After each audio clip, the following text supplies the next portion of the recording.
Ahojte, všetci vieme, že nám príroda poskytuje neskutočné bohatstvo. To však môžeme využívať aj počas spánku.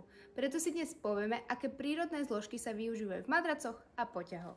Vďaka výťažkom z prírodných olejov, ako aj vďaka prírodným látkam používaným pri výrobe madracových pien, môže byť príroda pri nás, aj keď spíme. Levandulový olej je samozrejme použitý v pene lavender, pričom tam má antibakteriálny, relaxačný, upokojujúci a hmyz odpudzujúci účinok. Penu lavender nájdete aj v madraci Lavender Therapy, ktorý prostredníctvom aromaterapie upokojí myseľ a uvoľní stres. Aromaterapia je zaručený recept na svieže, pokojné a jedinečné rána.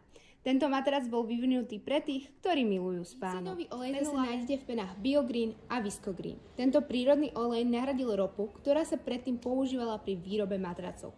Pena BioGreen je okrem toho obohatená o výťažky z aloe vera.